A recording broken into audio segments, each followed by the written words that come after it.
Who knows?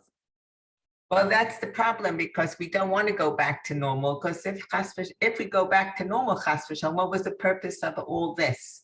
So you have to say that we're just in the ikvus the Mashiach, and Mashiach is going to come, and we're just, it's getting darker, but we know before the light it gets the worst. So hopefully the worst is over, and we should be able to.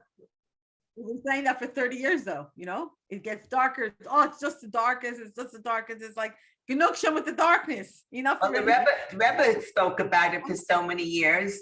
So we need Mashiach. It's darker. Yes, we need Mashiach now. It's not easy. I'm just I feel like for what gives me inspiration now, for right now, for these months, I feel like even though the Rebbe said that all the kids have passed such a long time ago, but I feel like we're definitely now at a huge case. First of all, I don't know, we're about to say kapitel kaf kaf. I mean, we say kapitel kaf kaf now. That's 120. That's the limit. We say the Rebbe is with us, the Rebbe, but Moshe Rabbeinu was still 120. That's the years of a man, and it's that's it. I really feel it's a case, and as well as the 70 years of the Rebbe's Messias from Tafshin Yud Aleph, it's already 70 years, but okay, maybe we can stretch until Yud Shvat Tafshin Pei Beis, but that's seriously the limit. We grew up, Dar Shvi, we're the last generation, we're the first generation, and I do not accept that generation is longer than 70 years. The Rebbe said Shleimus and Messias is 70 years, and okay, if we're counting the maximum, the minimum would be to start in Tafshin Yud, and to start in the beginning. I mean, this is really way past, but now for me, I'm okay, maybe this is really the end right now. So this is not a good time to give up because, yeah, and definitely going backwards, maybe in the beginning it seemed like a possibility. Now it just seems there is no end in sight, normal positive end in sight other than Mashiach. So yeah, that's the only route, the only way. And we should I don't know where everybody is. We really wanted 10 people with us. Well, at least I'm not number 10 for a change. At least I'm not the number 10 for a change. I came early. So I'm just gonna say there was on my local. And I must say these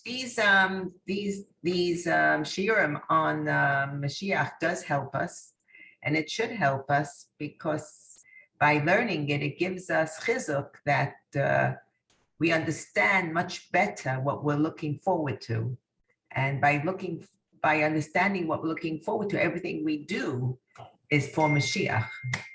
So we have a tachlis, and it's very good. So yeah, so I hope that more people join. In the meantime, let's start with giving tzedakah, and with just to put into tefillah. So first of all, our tefillah for Mashiach, I think Sara expressed very well. And just to say to Hillel, there was kapitel Kuf Chav. Shir Hamalis El Dena Batrasali Karasi Yanini Hadana Hatzila Nafshi Misfas Shakam Leshan Ramia Might in the Chao Mayas of Lach Leshan Ramia Hitse Gibar Shnunim Im Dachale Rasalim Aya Liki Garti Mesha Shakanti Im Ale Kedar Rabas Shachna La Nafshi Saine Shalim and Nishalim Hiadaber Himala Muhammad. So this should be the last capital in Galus and first capital of Beulah. I'm sorry I'm not putting on my camera again because I have a bandage on my face because I had a procedure yesterday. So I'm just gonna get my sefer, and I don't know where. I wish we had more of us here, but let's just get started. Oh, you disabled screen sharing for me. You're gonna have to enable it.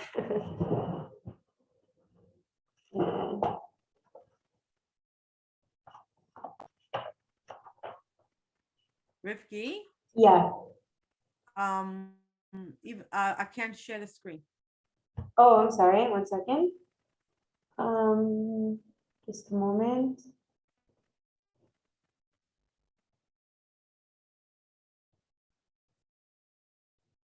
Okay, Okay. now we're good, right? Yep. Now it's good. 1 second. Let me just bring it here. Give me a second. I'll just bring it up here.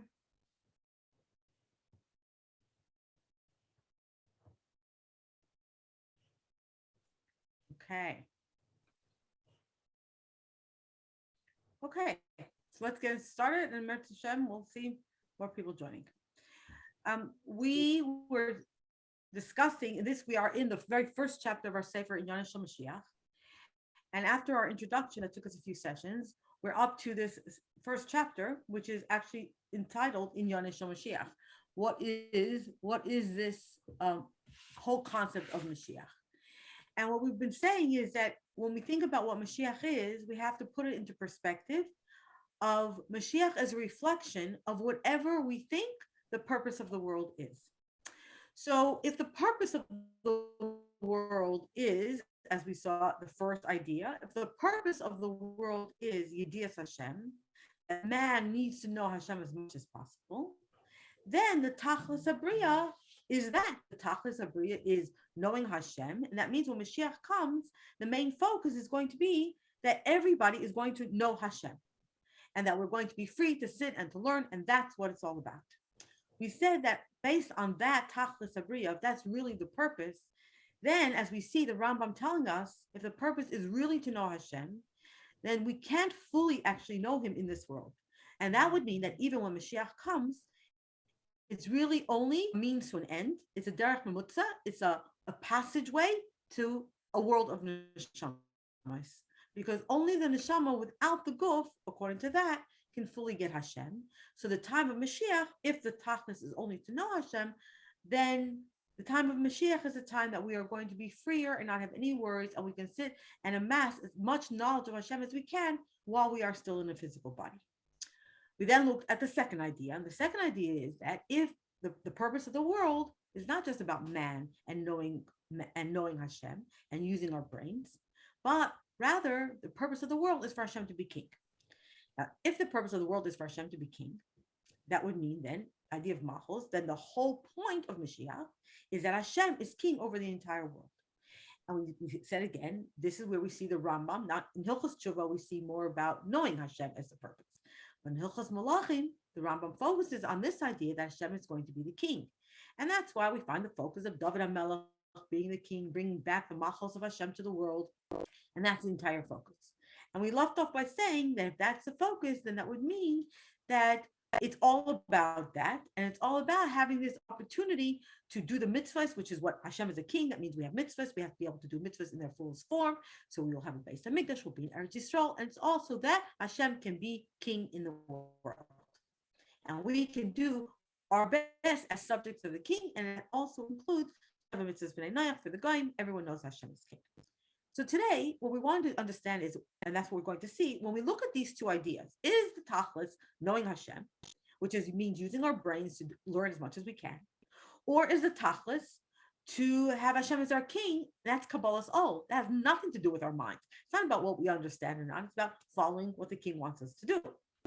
And that's what we want to look at today. How do we reconcile what seems to be on the surface as two completely opposite concepts and ideas? And of course, this is something that bothers people when they look at the Rambam to say, wait a second, in Hilchos Tshuva, the Rambam seems to say one thing, and then he seems to contradict himself when you look at Hilchos Malachim because he seems to be focusing on something completely different. So today we will start with looking at how we reconcile these two things. And it begins here, and we are now on page, therefore, 47 of our Sefer in Yonah Shel Mashiach. We're going to see that if we understand that these two things that seem to contradict are really two different perspectives, then it'll help us. So let's just get right into it, and we'll see how this plays itself out. So starting right here, Vihine. These two explanations that we just said, that the purpose of the world is to know Hashem, and therefore the times of Mashiach is purely about being able to know Hashem to our utmost capacity. or the purpose of the world is for Hashem to be king, and therefore that's what Yemais Mashiach is all about. That Hashem will be king and we'll have Malchus based David and be able to do all the mitzvahs. It would seem at first glance that these are actually two ideas that contradict. Right? Is Yemais Mashiach a means to an end, to a world of neshamas, or is Yemais Mashiach a time that is the purpose? Hashem is going to be king. The first one, the Rishon Shleimus Habriya Hi Adam Chacham Hayadeas Hashem. The first explanation was the purpose of the world. The world reaches its complete state when an Adam is a Chacham, he's wise, and he knows Hashem. The second one, Tachlis Habriya Hi Skaus Machos Yisparach Al Yidei Kiyum Mitzvahs B'derech Avodas Eved. The second one is saying no, it's the revelation of Hashem as king. I mean, we do the mitzvahs. The derech avodas eved. Avodas eved has nothing to do with our understanding. Kabbalah soul that says you do it because the king told you to do it, not because you understand or agree with what the king asked you to do. According to the first explanation,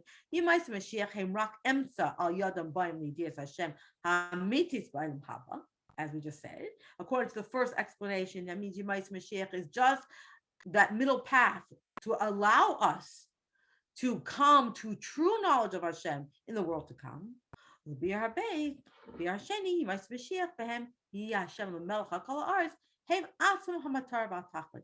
According to the second explanation, if it's about Hashem being king, and the times of Mashiach is when we reach Tachlis, that is the purpose. Okay, it's not a road, a means to an end that's going to come later. That is the purpose. Of course, and this is what the Rebbe stresses all the time, when you have two explanations and they are both part of Torah, and Torah is as a whole, Torah's emes, and therefore Torah's achas, the whole Torah, you can't say that one part of Torah contradicts another. Therefore, we also cannot look at these two and say they're two completely different things and they just contradict, and we just have to accept that they contradict. And like Teiku and Gemara, when Mashiach comes, we'll know which one is right. The Rebbe's view is that we have to find a way to see how they're both emes, how they're both true. And especially here, we're not talking about two different mafarshim coming up with two different opinions. Like often when you learn Chumash and you say, Rashi says one thing and the Rambam says, Rambam will argue and say, well, lefi daiti, that according to me, or this is this is not right, and I think like this. We find that these two different ideas of what the purpose of Mashiach is going to be based on the purpose of the world are found within the Rambam himself. So we can't say that the Rambam just changed his mind suddenly. They're both in Mishnah Torah. One's in Hilchos Tshuva, one's in Hilchos Malachim. So certainly can't be contradicting each other. And you cannot say, you cannot enter your mind to say that there's a contradiction in the Rambam's own words from one place to another.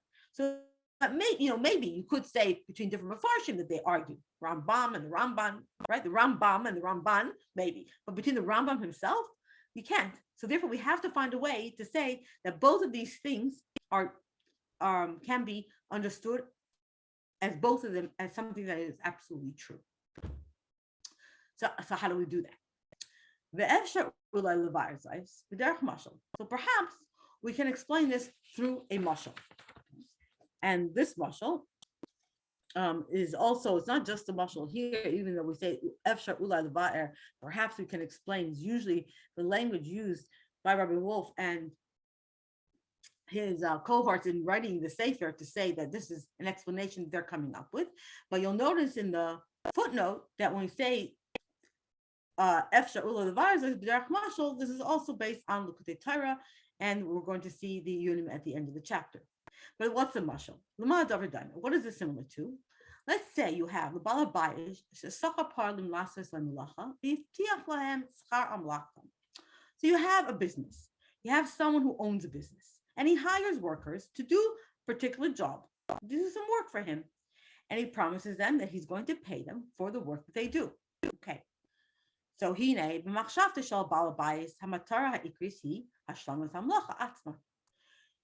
from the perspective of the balabais, the employer, he has a matara, he has a goal. What is his goal? He has a particular work, something that has to get done, and that's his goal. He wants the job done. Who even studied the fact that he's going to pay his workers, That's a side thing, right? He is interested in getting a job, a project, his goods and services sold, and that's his goal. The fact that he has workers who are going to do it and he's going to pay them is not his main. That's not the main goal. He didn't make a business so that he can pay people. He made a business so that he can sell something or make some money or get some sort of project done. And so in order to do it, he asks people to help him and he pays them for the time. However, what about the employee, the person who gets hired? The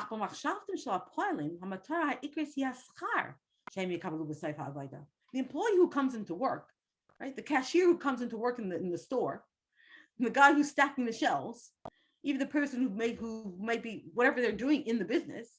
What is their goal? Why are they going to work? They need to earn a living. They want to get the money. For them, they need the money. They need to get paid. For them, getting paid, the malacha that they're doing is just the means to get to their matara. The matara is that they get paid for their work. So if you have an employee and you say, you know what, I want you to have the same dedication to this business as I do. You know, I own the business, but you should come, and I'm not getting a wage, I'm not taking pay, so you should also come and work without pay. Your employee will quit the job. Why should he come to you? Or he'll go get another job somewhere else. He's not invested in your business the way the owner of the business is invested in the business. Right? So there's two different perspectives. The owner wants the job done, and to do so, he'll pay his employee. The employee just wants to get paid so he can support his family. Doesn't really care about what the job is or what the job isn't. Just wants to get the money. That's what he does. So if we keep this in mind, this idea of the employer and the employee, let's now consider what we're talking about here in terms of the purpose of this world. Employer, employee, how does that fit?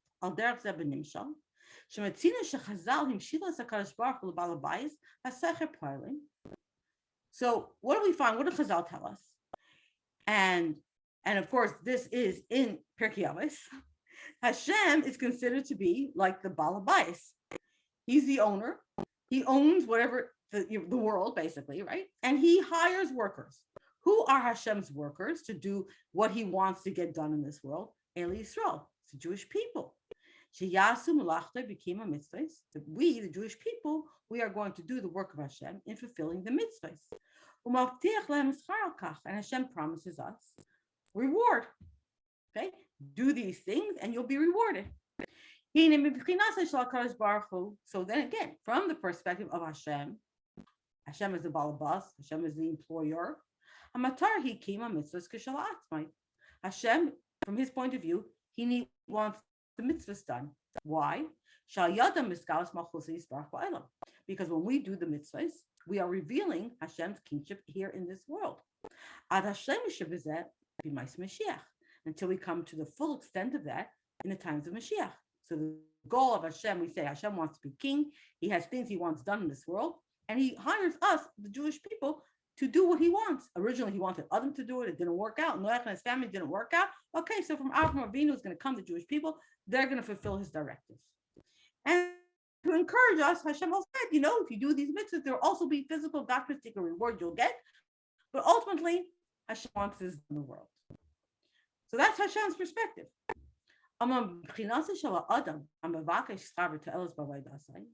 What about the people? What about us? We live in a world, and as people in this world, human beings in a physical world, in an olam where Hashem is hidden, for us, people want to have meaning in what they do. So they want to have some sort of reward, some sort of purpose that they can see, some sort of benefit to the work that they do. So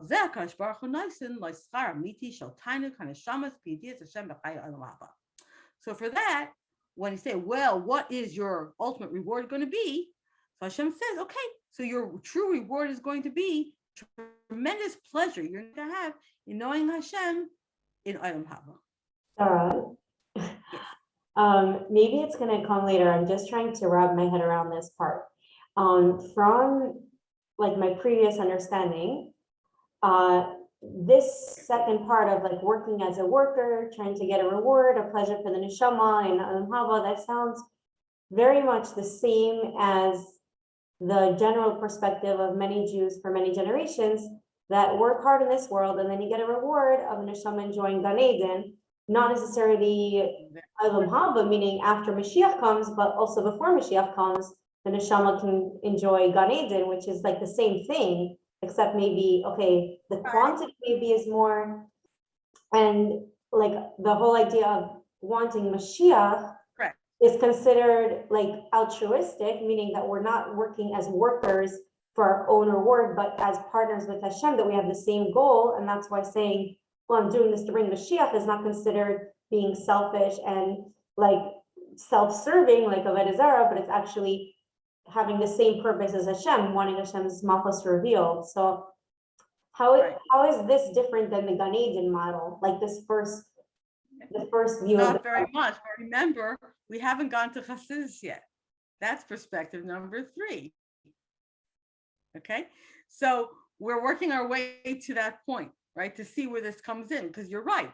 This perspective that we're doing everything here in the world, but ultimately we're going to be rewarded later on. That's not what we at Rebbe taught us. It's not our perspective on bringing Mashiach at all. Okay, but remember, what we're trying to do now here really is an intellectual exercise to understand these different opinions, how we see them in the Rambam, and then we're going to see the Tachlis Habriya. Remember, the third purpose of creation was Dir B'Tachtainim, okay, and that was the Primis Satira. And we're going to see how the Rebbe brings all of that together and shows us that even that is also found in the Rambam. But we first have to recognize what we see in terms of Hilchos Tshuva and Hilchos Malachim, and why there's a difference there. So is it like a like kind of a selfish reason to want Mashiach would be in order to have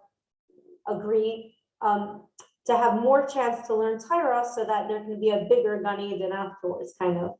Is that what it's saying? Like your Gan Eden before wasn't so big because it was like, you know, how much Torah did you learn? But, you know, like if when Mashiach comes, you get much more chance to earn much more. Is that what? That's right. Yes. Okay. Okay. So in this case, we understand, because we'll see further explained in the Sefer, when the Rambam talks about Hilchos Tshuva, right? The whole idea of Tshuva and doing Tshuva. Why should someone want to do Tshuva? So in Hilchos Tshuva, the Rambam really addresses this rational human being who says, what's in it for me? Why should I care? Okay. So there's got to be some sort of benefit specifically for the human being. And that's where it's here. But if we go along, we're going to see how let's further, and you'll see more of explaining what you've just said. Okay. Sorry, can I just, okay, it's fine. Because remember, we're only on page 48 of a Sefer that goes for 665 pages, right? So a lot will be answered as we go along. Okay. So Liesabir, to explain this a little bit more, we're going to see Divrei HaRambam Hanal Sheshleimus Habriya Hi Kasher Yesh Adam HaYideas Hashem. Now, when we say that when the Rambam writes in Hilchos Tshuva, right, that the purpose of creation is about the person knowing Hashem. He's not saying that this is the reason why Hashem created the world. He never said that. He didn't say that Hashem created the world so that human beings can know Hashem. No.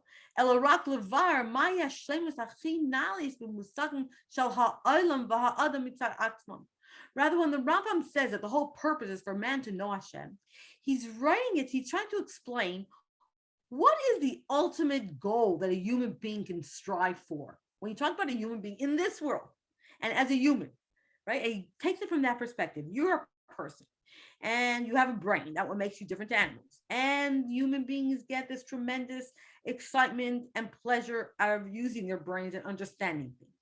So what is the height of human understanding? That's the perspective the Rambam is saying. Not that Hashem created the world only for man to know him, but he's explaining what is the ultimate goal of a person. Because what does a human being seek for always? Everybody wants to feel that they've accomplished something, right? They've reached their fulfillment. They can look back and say, I did the best I could with my life, right? I've reached this the epics of my whatever it is, of my ability. So what the Rambam is trying to address there is the fact that a person could think that personal completion, right? Reaching potential is a gashmistic thing, right? Like often, like we see often in the world around us. That when have you made it in the world? It's by share, right? But you got your money, you're a millionaire, you're a billionaire, whatever you are.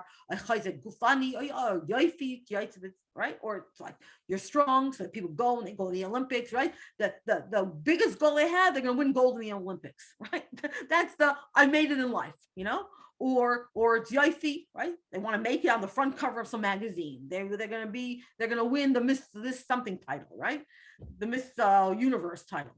So when people start thinking, what's the shlemus? What's the most I can be? The Rambam is trying to say it's not a gashmistic thing. It's intellectual because that's what makes humans special is our brains. So here the Rambam is trying to explain to a person that when we think of the fitting shlemus for a human being, right? That's a min ha'adam, who are not only animals, but an adam, ain't a shlemus gashmis, el shlemus sichlis shel chachma b'chlal. For a human being to strive for perfection, to reach something great, it's about chachma and wisdom. And remembering that the Rambam was talking in a time when he was writing Mari Nevuchim, at a time when people did study philosophy. That's why the philosophers were around, because they said, no, what's the purpose of life? What makes a human human? What makes us different to an animal? What should we strive to be? So it's specifically this idea that a human being should strive not for physical things, but for chachma. And in chachma, yediyat elokus befrat.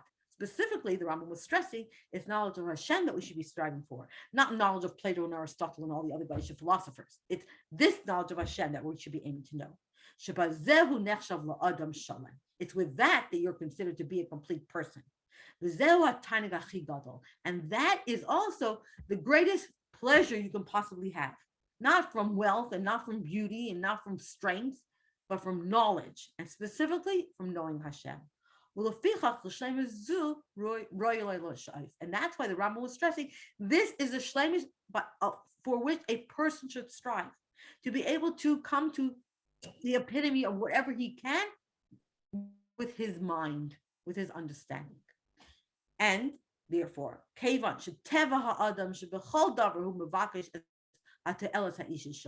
like we said, what is the nature of human beings? Is that in everything that we do, a person tries to find, okay, what's in it for me? I remember I was once doing a course on teaching adults. And one of the very first things they said to us is that when you teach adults, key difference between teaching adults and teaching children, even though it does apply to children as well, there's the idea of intentionality, like First, used to always say that the students should understand why they're learning what they're learning.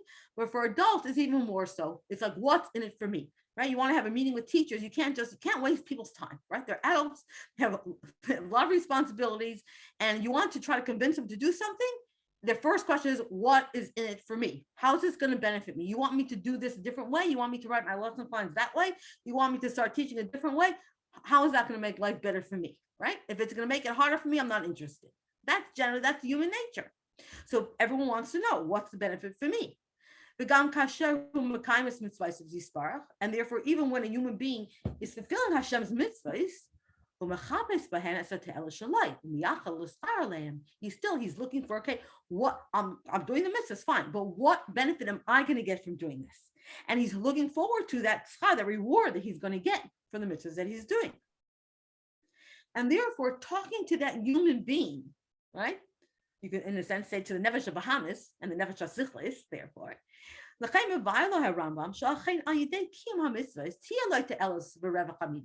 the Rambam therefore says, yes, by doing the mitzvahs, you will have benefit, and you will have this enjoyment at the end of it. Why? Both in actual keeping the mitzvah itself,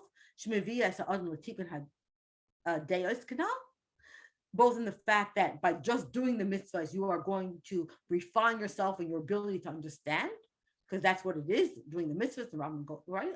What we know, of course, from Chassidus, that when we do the mitzvahs, we refine ourselves, as the Torah says very clearly, right? That's how we circumcise our hearts, this idea of not becoming prost by learning and knowing. The hang the mitzvah, and not only on the mitzvah itself and how that refines us and helps us, but also in the reward for the mitzvah. And that's Yidiyas Hashem Elam Haba. So that's the perspective that causes the Rambam to focus on this in Hilchos Tshuva. And therefore, Al Derech Zeh Mevar HaRambam Gam B'Negel Yimais Mashiach. Therefore, when the Rambam talks about Yimais Mashiach, in that context, Shegam Al Zeh HaAdam Shoel Mahu Yarviach Miyam Elu, when talking to that, again, Nefesh HaSichlis, right, connected to Nefesh HaBahamis, and the person says, okay, so what do I get? What gain am I going to get from Yimais Mashiach? What's in it for me? Rambam therefore says, no, don't worry. Yeah, you will have, there'll be a tremendous benefit that you'll get from Yimais Mashiach. Hey, Yimais Mashiach Atma, first of all, in the time itself, in those days, because you'll then be free, you'll have plenty of time to sit and learn. But even more importantly, you will become to even know Hashem even more fully in Chai Olam Haba. So Rivka is exactly like you said before. Yes, this is talking to the Nefesh Bahamis, right? The Nefesh Sichlis, that intellectual, the Nefesh Sichlis is really the Nefesh Bahamis. It's that part of us in this world that says, what's in it for me? What am I going to gain? And this is selfish. And the Rambam is talking to that and saying, okay, doing the mitzvahs, it's going to help you. It's going to refine you. You're going to reach it. This is how you're going to feel that tremendous satisfaction of feeling a fulfilled life. And that's why the focus there is on this aspect in Hilchos Tshuva. Why is it important to learn the Torah? What? Why is it important to learn the Torah in a body? Like, why can't the neshama just learn Torah without a body to begin with? Good question. We have to continue to learn, of course. Chassidus, and as that So without Chassidus, like according to this logic, like what would be? So we're going to see here all of this because that's how Hashem created us, right? And that comes on to the next bit. All of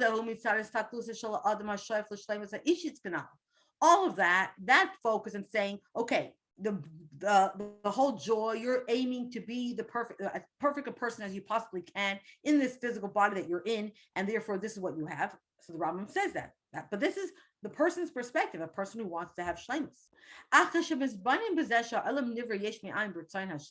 But when you start contemplating the fact that this world was created something from nothing based on Hashem's desire, so then the question comes up.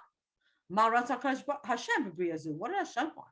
Okay, so we can argue. Okay, here we are, people. We're in this world, and the Rambam is telling us you're in the world, and you want to know how you can have a complete, satisfactory life. Do mitzvahs, because mitzvahs is what you are for. You have a brain. You need to learn. You need to do that, and that's going to give you the tremendous satisfaction, especially when you're going to learn about a Kodesh Baruch Hu. Fine, that's from the person's perspective. But of course, Hashem created the world. Why did Hashem create the world? What was that point? So then you have to say, well, Hashem, that's not the purpose. Hashem didn't create a world that we should be a body and a goof and just use our brains, right? Hashem had to have his purpose. And his, as we said before, Hashem wanted to be a king.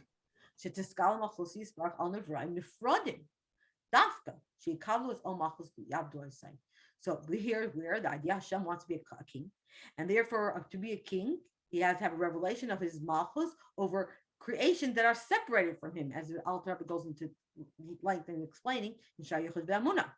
So people who can't be relatives, can't be family, have to be people who feel completely separate from HaKadosh Baruch Hu, who will then accept upon themselves Ol Malchus Shemayim and serve him.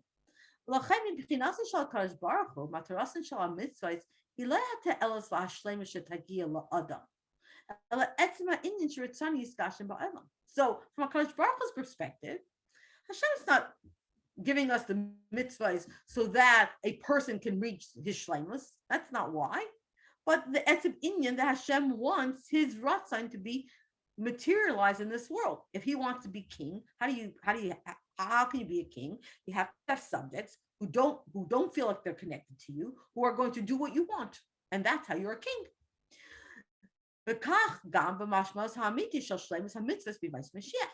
And that's how we get to this other understanding of what is this true being able to do mitzvahs in their most complete form in Yimais Mashiach. It's not about man reaching the pinnacle of his purpose in this world. It's more about Hashem's having his Ratzon explicitly revealed throughout this entire world and to all people who live here. I'm sorry, hayadua, and in the way for the nusach that we know of Jakob Amarash, zeh hachiluk ben tainig bayre v'tainig nivra. So Marash explains this. Now, when we think about what we just said before, this is the difference between the idea of talking about the pleasure of the creator and the pleasure of creation. If we talk about what is a pleasure for the creation, what is the pleasure for human beings? True pleasure that we get based on what we've said so far is this idea, like you say, Gan Eden, Olam Haba. It's that pleasure we get from this ziv, this ray of Shekhinah in Olam Haba.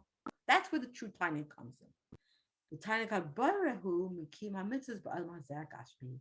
But the tainik for Kadosh Baruch Hu, where does Hashem get his true pleasure? Is for his ratzon to come out. What's his true ratzon? That there be a physical world where he can be king. So Hashem's true tainik comes from mitzvahs being fulfilled in this physical world, and therefore, based on that, we have the idea then that Mashiach, that ultimate time, is a time when we can do all of the mitzvahs, which means we have to have a Beis Hamikdash, and we have to have a king from Malchus Beis David, and we have to be in Eretz Yisrael, so we can do all the mitzvahs. And therefore, the Torah speaks anthropomorphically, right? In other words, the Torah speaks in the lashon of Bnei Adam. Yisrael begolus azay mischal shmai gadol ve'amor lahem am Hashem elu u'me'artu yatsu. So we know it says when the Torah speaks in I believe the footnote here we have 55 it's Yecheskel. And when Bnei Yisrael are in Golus, then it's like a Chil Hashem, it's Chal Shmai HaGadol. Why is it like a Chil Hashem when Bnei Yisrael are in Golus? Because people say to them, Am Hashem Ela Ume'artzu Yatsu. This is the nation of Hashem, and yet they were sent out of their land. Ve'echmal al Shem Kachi. And so what does Chesel say? Hashem says, I will have Rahmanas, like I will have pity on my name that they made, that they've profaned in the sense, made this Chil Hashem amongst the Goyim, wherever they went. Right? I'm not doing this, and I'm not going to take you out of Golos for your sake. But it's because of my name that you have profaned out there while you're in Golos. And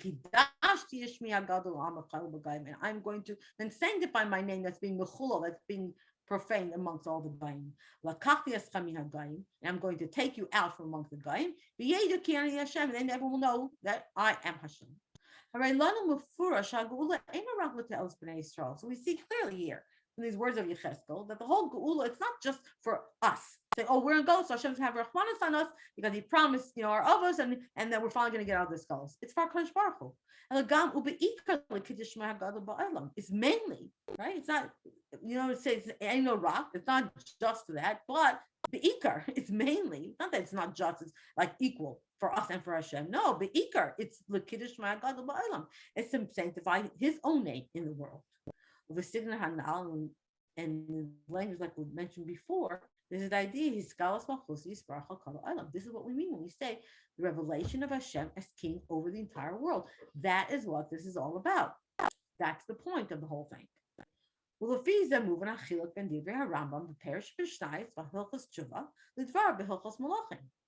now we can understand the Rambam, and so we start with the fact that the Rambam seems to have these two different views.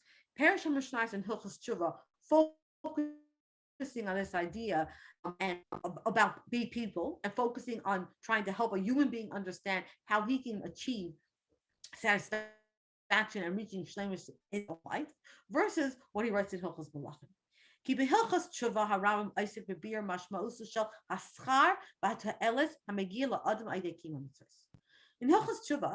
the Rambam's focus is mainly trying to help a person understand the schar, reward, and the purpose.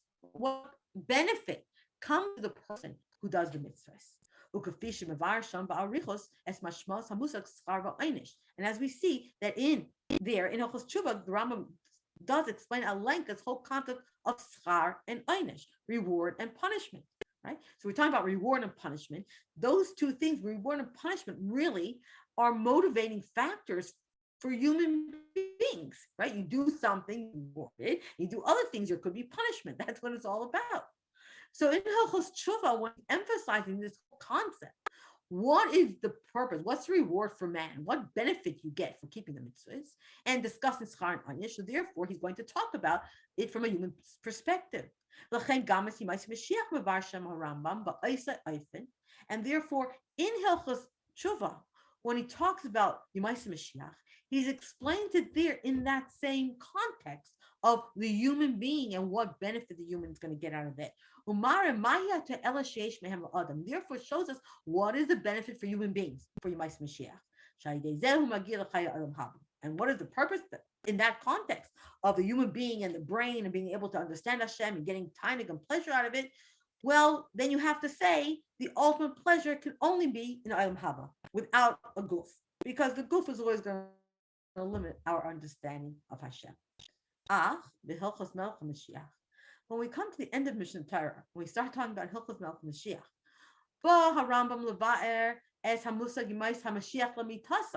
and there in Hilchos Malachim, the very end, there the Rambam is not talking about Yemais Mashiach as, okay, so what's in it for a person? There the Rambam is trying to explain Yemais Mashiach, what actually in its pure sense, taking the humans out of the picture for a moment, what is the true meaning of Yemais Mashiach? From Hashem's perspective, right? What does it mean?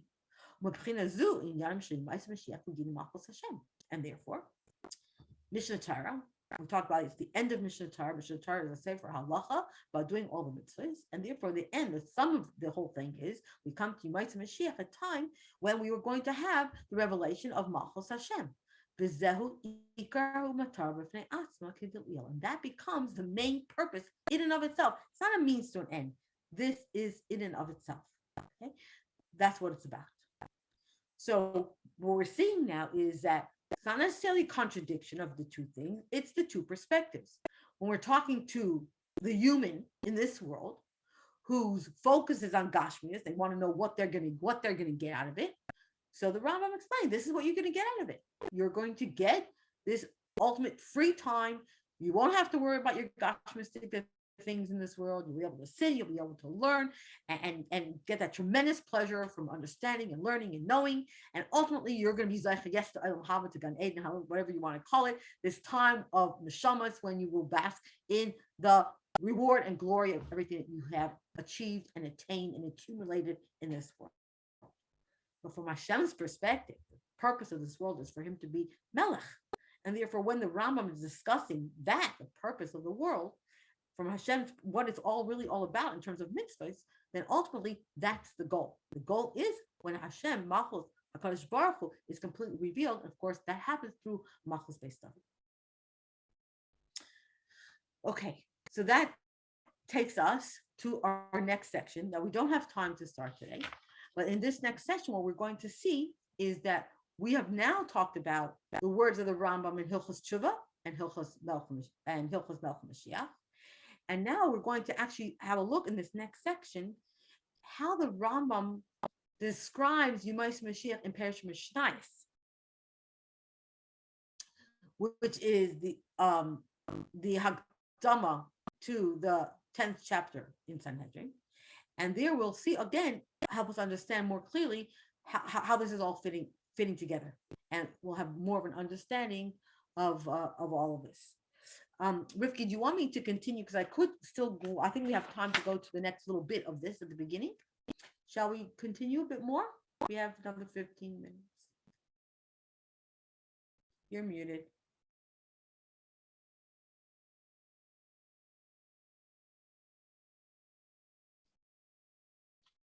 So I didn't realize that I was muted. Yeah, I think we have a few more minutes. I just also had another question. I'm not sure if it would be answered later in the Sefer. Okay, you can ask. I just like, according to these two perspectives, both of them, where does the gullus come in? How does the gullus help? Meaning, why couldn't we go straight if the purpose is to know Hashem? So let us know Hashem, or if the purpose is Hashem should be king, let him be king. How does Question is very gullus? good. Okay, that's why we don't stop here. That's why we have to keep going. Okay, so it's later. Got it. You're right. Just these two perspectives, we're kind of stuck and saying like, so what's the purpose of all this? Okay, so let's have a look. Let's continue now into this next little bit because we're going to see, like we said, Hilchos Tshuva, Hilchos Malachim, Perish Mishnais, we said was more like Hilchos Tshuva.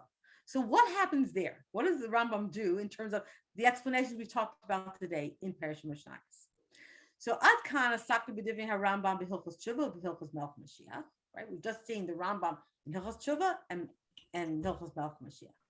ויש להוסיף ולהסביר בדברי הרמב"ם בפרש המשנה בהקדמת לפרק עשירי חלק בנהדרין, שגם שם העריך עדות משמעות של ימות משיח ותיאור מצב העולם אז. Because there, when we look at this parish Mishnais, in this introduction to the 10th chapter of Sanhedrin, we find there also the Rambam really elaborating on this whole idea of Yimos Mashiach and describing the world at that time. Why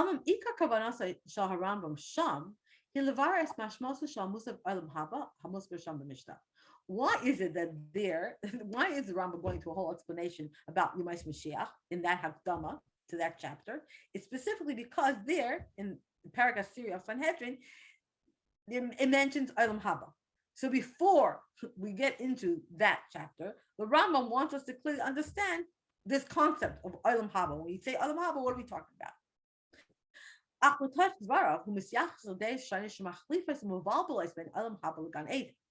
So why does Rambam feel it's necessary there to describe, to explain more properly what Olam Haba is?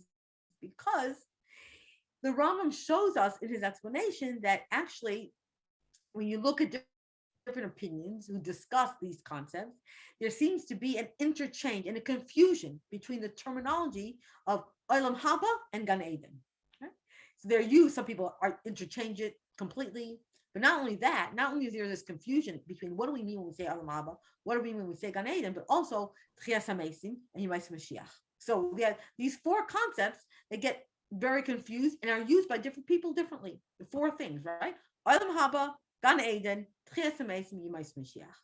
And therefore, Leficha, who writes Tzarech Levaras Mashmaosim shall call Osim Musagim, call Echad B'fnei Atzmai. So again, it's because in that parak we have Olam Haba mentioned. So the Rambam says, well, you really want to understand Olam Haba, we have to understand the differences between all of these things that people confuse.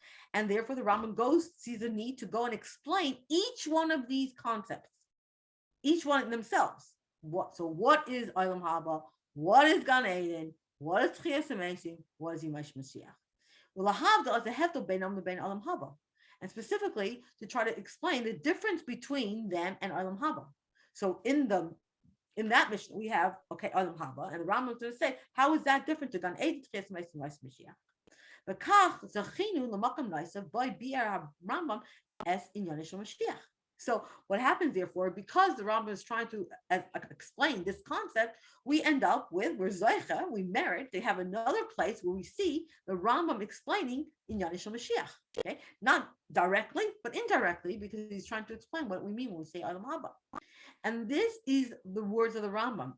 Ikar Dvar Sham. This is the main important part of the Rambam there in this Perish Mishnah, in this Hagdama to this 10th chapter of Sanhedrin. Right? Remember, trying to tell us what's the difference between Olam Haba and Gan Eden and Tchias HaMesim and Yimos Mashiach. And what does Rambam say? Yimos Mashiach huzman shetashuv hamalchus liYisrael v'yachzru le'eretz Yisrael. So, versus these other things, Yimos Mashiach, that's the time that we will have the kingship back for the Jewish people. We will rule ourselves, right? Malchus will come back, and Bnei Yisrael will return to Eretz Yisrael. And that king that we're going to have, who's going to be our king, is going to be very, very great. And his place of his kingdom, right, the center of his government, right? It's going to be there. It's in Sion, Yerushalayim, and his name will become very great. And his mention, his name, he'll be known amongst the Goyim even more than Shlomo HaMelech. So we know that in the time of Shlomo HaMelech, the non-Jewish people, right? They came to Eretz Yisrael. They all heard about Shlomo HaMelech and his wisdom, and they came to him. And the Rambam is saying, when we get the Malchus Beis Dachmi Ma'aseh Mashiach, he's going to be even more well known, even than Shlomo HaMelech. Vayashlimu, I said, Kol ha'umos, and all the nations of the world are going to make peace with him. V'yavdu kol ha'artzos, the tzidka hagadol, l'nefloi shiyu al yadai. And everyone, not only will they make peace with him, but they're all going to serve him. Because why? Because of his great righteousness, and also notice here, and the great wonders that will happen through his hand. The whole mi sheyakum Allah, and anyone who tries to stand up against him, do Hashem Yis'aleh Yimsar Oisibiyadai. Hashem, whose name is great, right? Will destroy them and will hand them over to him. So nobody will be able to stand up against him. And then Rambam continues, and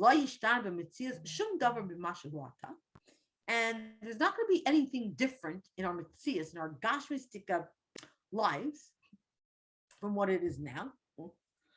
Other than the fact that we will have a Jewish king, right? The king, the government will be our king. But to Elas Hagad and what is the tremendous benefit that we're going to have at that time?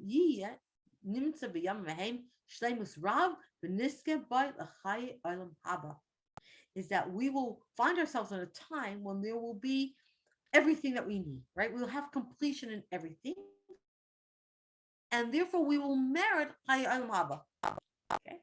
So again, we see this focus on Malchus Yisrael, we're going to have a king, and that we will therefore be Zeichet Olam Haba. And then, as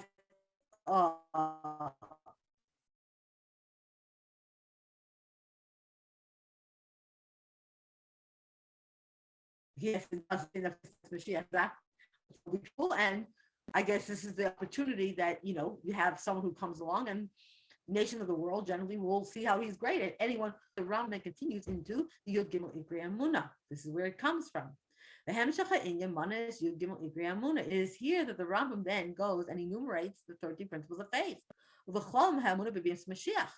And he goes on and gives us, of course, the 12th one, which is our belief in Mashiach. And again, what's the lashon of the Rambam himself?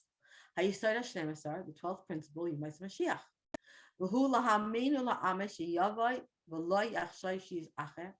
And this is to believe that it's absolutely true that that he will come, and we should not think that he's going to dally, he's going to be tarried too long. And if he is going to tarry, if he will be delayed, that we will wait for him.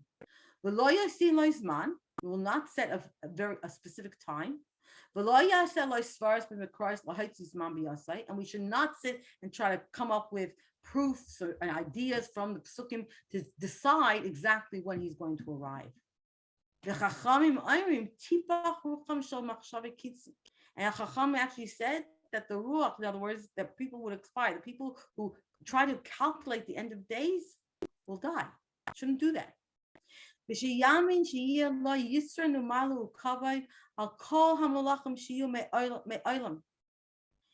what? We have to just believe that he will have this advantage. He will be greater in his greatness and in the honor from any other kings that we've ever had in the world. The way we see it in Navi, how they describe Mashiach from the times of Moshe Rabbeinu until the time of Malachi, we see these descriptions of Mashiach as this very, very great person. Misha, he's stopped by. This anyone who doubts him or who minimizes his greatness, kafar b'Torah, he is denying the Torah itself. She yid by b'Torah, the perush b'parshas Bilam, because we have the Torah testifying. explicitly in Parshas Bilam and in Parshas Atam Yitzavim about Mashiach. And therefore, from this principle, this foundational principle, She'ein Melech Yisrael ela mibeis David u'mizar Shlomo Bovad. You know that a king is only comes from Beis David, and specifically from the children of Shlomo Melech. V'chol hachalek al mishpacha hazos kafar b'shem Hashem Yisparach u'v'divrei haniviyah. And anyone who's going to argue against this family, then you are denying Hashem and the words of the Navi. Okay, so now we see that again here. What do we see? The Fidar Kenu Atkan. So based on our methodology to this point, so we see here in Perish Mishnayos, we seem to see two separate things. So at first, we see the Rambam explaining the times of Mashiach in and of themselves. That's what we saw at the beginning, talking about what this means. Mashiach, the way it's going to be for Hashem. Malchus Yisrael will come back, right? We'll have the Malchus, and we know that through a king we have Malchus Hashem. So that's how he seems to start off. It starts off sounding very similar to his approach in the end of Mishnah Torah in Hilchos Mashiach.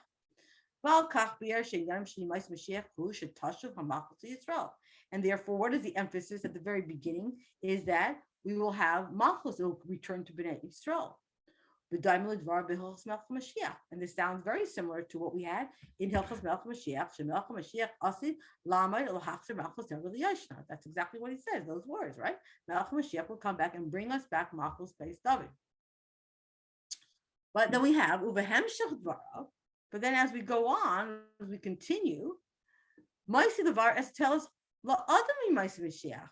We find something very interesting in that he now is going on and he is changing the meaning here and going back to the purpose for man, right? The second half of that seems to sound a lot more like what he wrote in Hilchos Tshuva. Tell us Adam in Maisi Mashiach. Like he says, tell us Hagadol Asher Yeh Ba'itza Yamim. And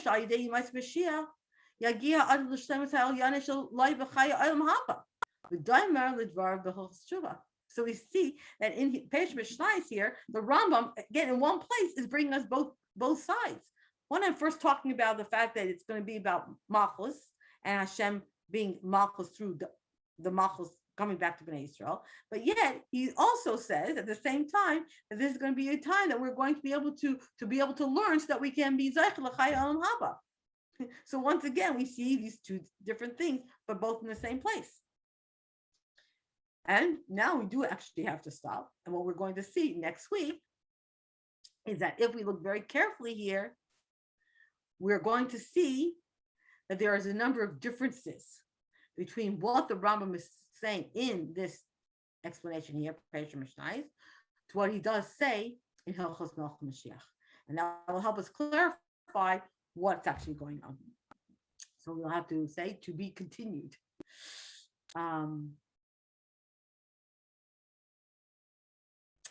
So I just want to address your question, Rifki.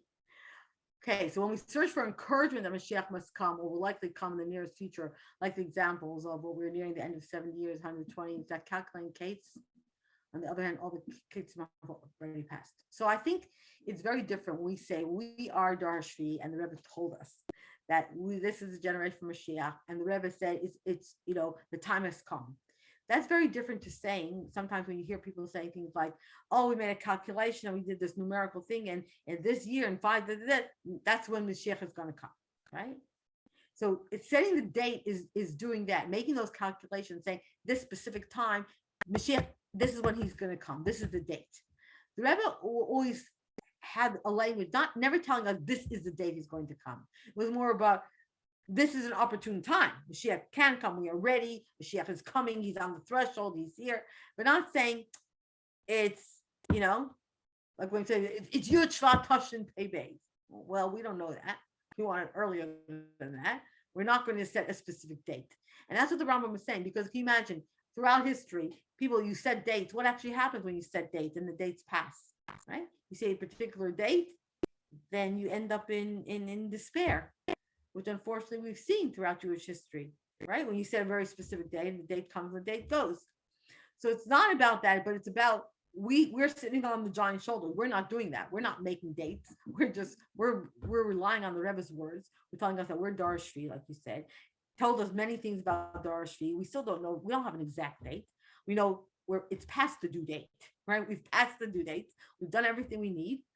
We are doing what the Rebbe told us to do, which is to learn about Gula Mashiach, to daven with our full hearts that we want him to come, and to do everything possible. And as more fetched we are, the more we have to want it and desire it and call to Hakadosh Baruch and say, "I must, enough ready," and that's what the focus is.